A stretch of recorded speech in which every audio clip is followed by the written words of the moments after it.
See, after reading a Lencho's letter to God, the postmaster decided to help Lencho not to shake his faith in God. For that, he wanted to collect money from his employees and friends and wanted to give some amount from his salary. His employees and friends agreed to his proposal.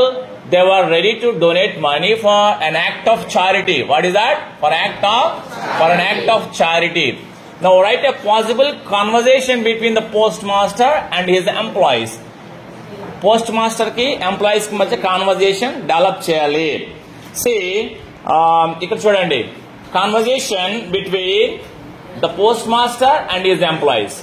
Postmaster generally ga emantadu, good morning everyone. Good morning everyone. I need your help with something.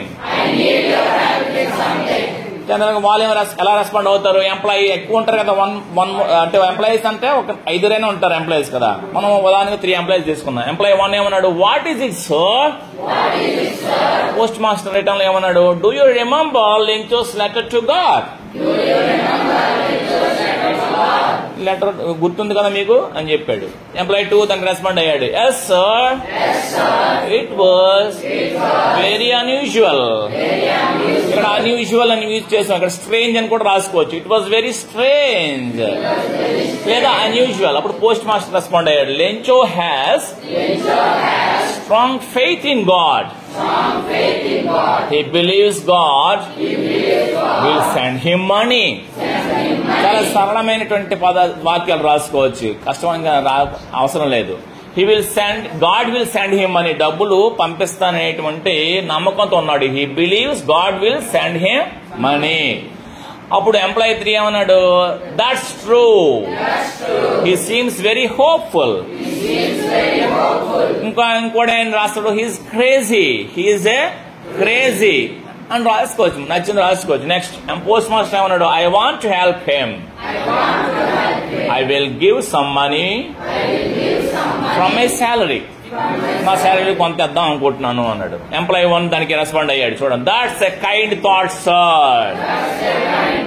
That's a kind thought sir, చాలా దయగల ఆలోచన sir అది అని వీడు respond అయ్యాడు. Next post master ఏమంటాడు, I need your help too. దానికి ఏమనాలి, I need your help too. I need your help too. మీ హెల్ప్ కూడా. If we all give a little, it will make a big difference. మన అందరం కూడా కొంచెం కొంచెం చేస్తే అది మంచి డిఫరెన్స్ అవుతుంది, మంచి అమౌంట్ అవుతుంది అని అన్నాడు. మళ్ళీ ఏమన్నాడు, వాడు ఎవరు 2 అని రాసుకోవచ్చు, 3 అని రాయొచ్చు, 4 అని రాయొచ్చు, నచ్చినట్టు రాసుకోవచ్చు. ఎంప్లాయీస్ ఎక్కువ మంది ఉంటారు కదా. Employee 2, I will help sir. Simple వాక్యం. ఎంప్లాయీ 3 ఏమన్నా, మీ టూ, నేను కూడా ఇస్తాను sir. Me two. I want to be a part of this. నేను కూడా ఇందులో పార్ట్ అవుదాం అనుకుంటున్నాను. ఐ వాంట్ టు బి ఏమన్నది, I want to be A part of this. Count me in sir. నన్ను కూడా లెక్క పెట్టుకోండి sir. Count me in sir. Employee 1 కూడా అన్నాడు, ఏమన్నాడు, కౌంట్ మీ ఇన్ సార్ అంటే ఏంటి, నన్ను కౌంట్ చేసుకోండి సార్ అన్నాడు. Post master, thank you, we will give him the money anonymously. Anonymously అంటే ఏంటి, పేరు తెలియకుండా. స్పెల్లింగ్ చెప్పండి, అనానిమస్లీ